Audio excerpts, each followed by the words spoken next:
young chicks as well. And it's a bit disabled for predators. So these are the rocks out there ahead of us. A fluttering octopus, Hutton's white-capped albatross. Gliding on the left, Northern Royals here too, right behind us. Coming right over top. Good view here on our left of the albatross coming in on the left there. Here just to the left of the bow, an albatross cruising past. A couple of them. Oh, that's good.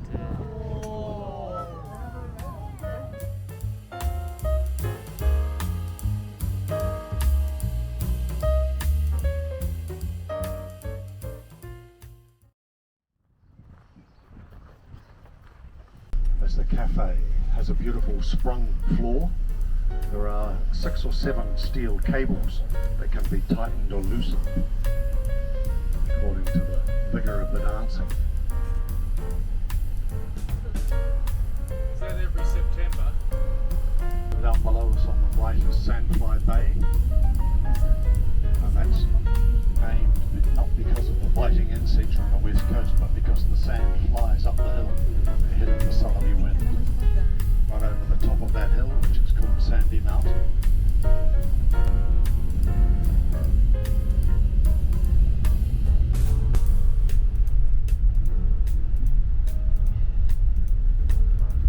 Harbour Cone. One of the few volcanoes in the world that had lava, that had gold in its lava. So it's come up through the schist rock and the quartz seams that carry the gold, melted the gold out. There's a couple of schools back along the other suburbs.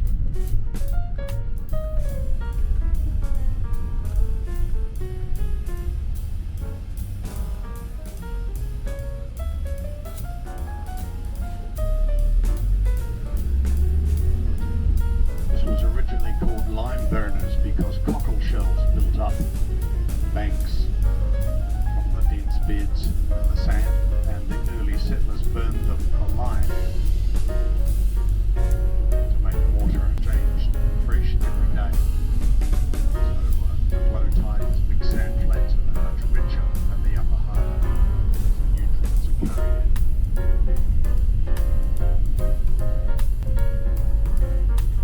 Looks like there's a log ship in there loading logs with its own cranes.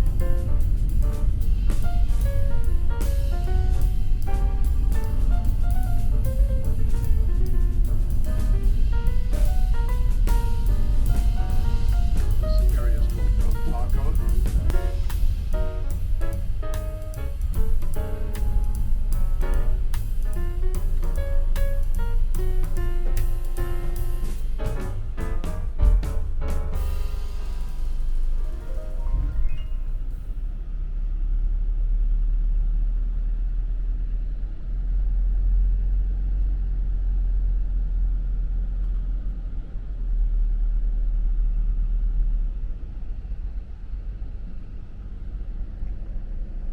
I'll just go park here and I'll just go and check with the crew.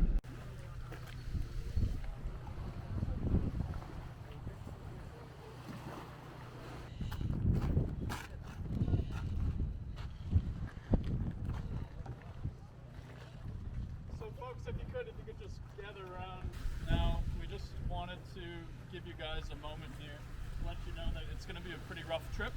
So it might not look like it from here, but once we get out there, we know the way the conditions are with the wind blowing.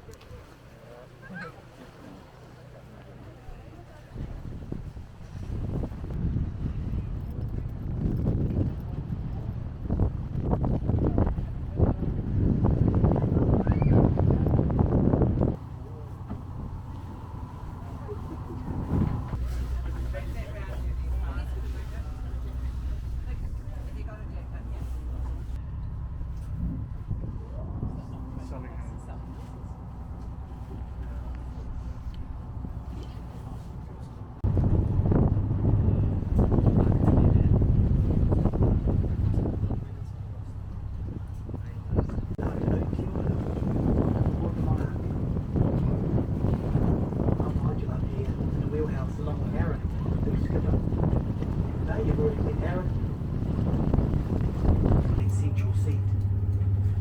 welcome inside the cabin here behind me, a bit of wildlife species that we often encounter here through the year, and species we hope to show you a few of today. Of course, that's what it's all about, the wildlife. There's really rich pickings out here around this Otago Harbour beaches. So help us keeping your eyes peeled and pointing anything out, that we'll be doing the same with you. So we'll be helping you spot the wild. There's that rock and roll. So you'll be getting used to this rock and roll. It's a bit like this. Lovely tremation, motion of the mark.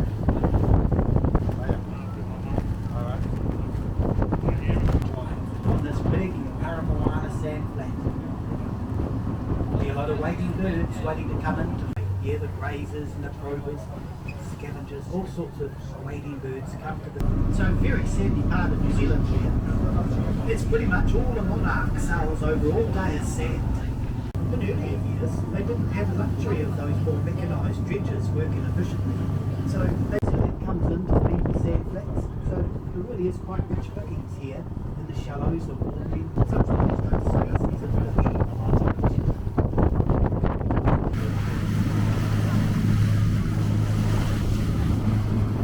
As we come now, we're going to be going back into the middle of this harbour channel.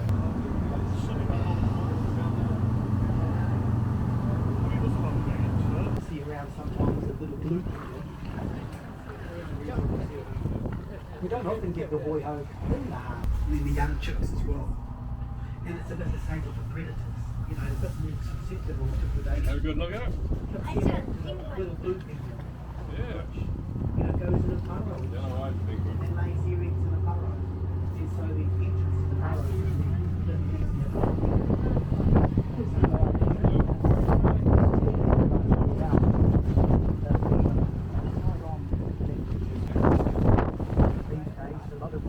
bit being provided to those little boys. I don't think you do far off. There's moults now. You know, they've got like the fruit sequence. Do one big molt a year. Here is a consequence of an old one.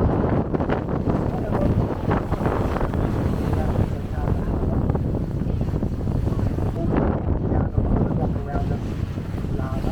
You see ahead of us on how you perform. So these are the few that do silk. You know, that have finished the breeding. At least the males most likely. Males are perhaps are not of an age to maintain breeding territory. For those cats that are breeding breeding. Come here just to rest after feeding which pickings out the shore have been changed with the construction of the reefs, both by the Maori and by the earlier European. Three of them from here.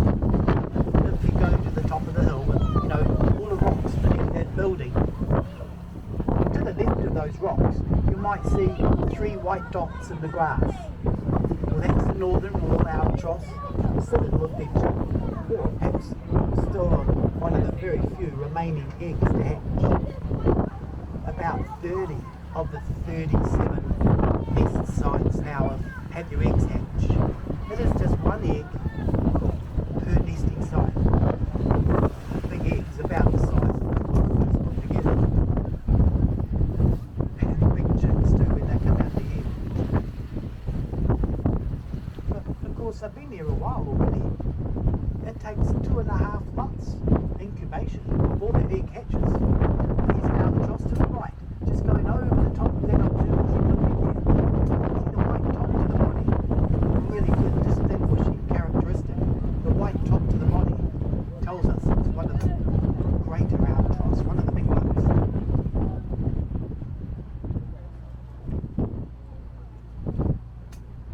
Almost a whole year to raise one chick. So they take the next year off. It's only one egg every 2 years per couple for these northern royals. Generally, you know, unless the egg fails really early, they might start again, but generally, just that one egg every 2 years.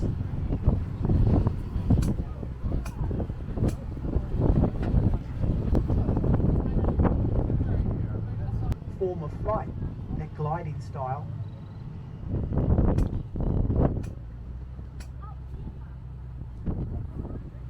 A lot more efficient. Of course, the albatross are built for their life at sea. They'll spend 80 to some wee little bits of red Munida krill. just the occasional ones here. These little red things in the water, you might see them occasionally here. Is what feeds a lot of the gulls here and a lot of the fish, of which there's just the occasional one around here, are here themselves to eat plankton, which is microscopic at the harbour. You've heard about. It's not all about eating here. I don't think. From the coastline here too, there's a slow descending sandy shelf heading out for miles offshore.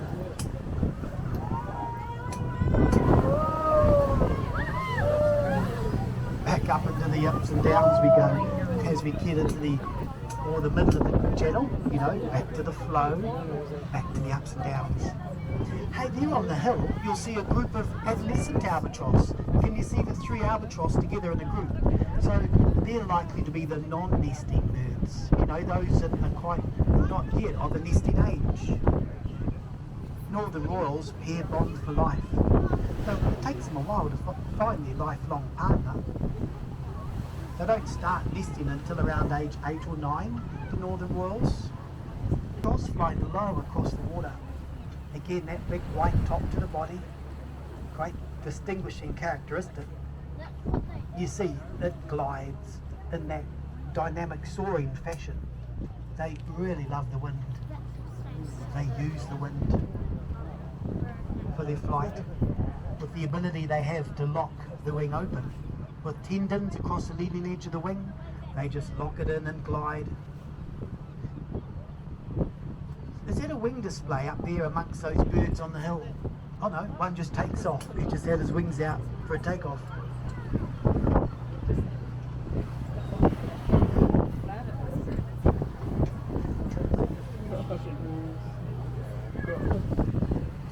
They show off to each other with their flight. I should perhaps have said earlier that, you know, when those young albatross chicks take their first flight, when they fledge, they fly straight out to rocks out there ahead of us, are fluttering on backs, Hutton's shearwater, behind a fur seal dead ahead in the water, about 100 metres ahead, the fur seal playing in the water. So yes, those albatross adolescents, I should say, they come back after that first few years at sea, flying above the water. White-capped albatross, gliding on the left-hand side there now. You see how it glides again. This is a different species of albatross, as you'll tell. Northern Royals here too, right behind us. Coming right over top. Good view here on our left of the albatross coming in on the left there. Here just to the left of the bow, an albatross cruising past. A couple of them. Oh, It's good.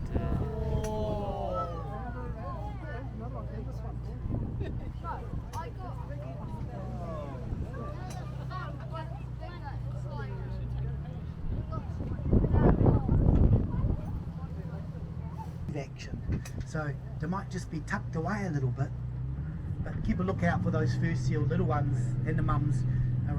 Oh, and in the terrace beneath them there now. One of the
those ups and downs.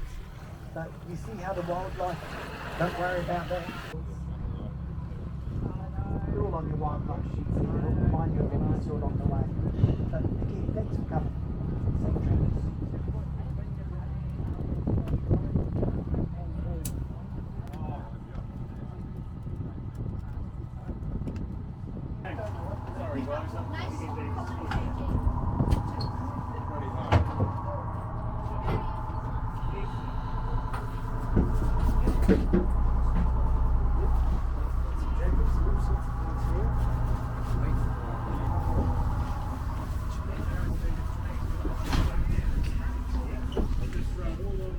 Thank you.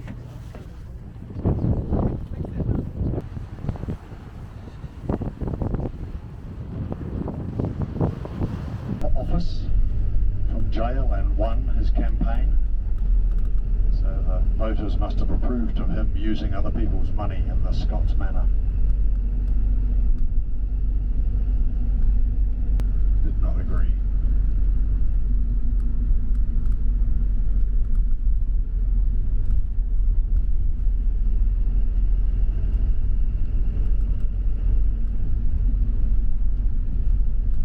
On our left there's a wall brightly painted by the same artist that did all the bus stops. A lot of pop culture figures there.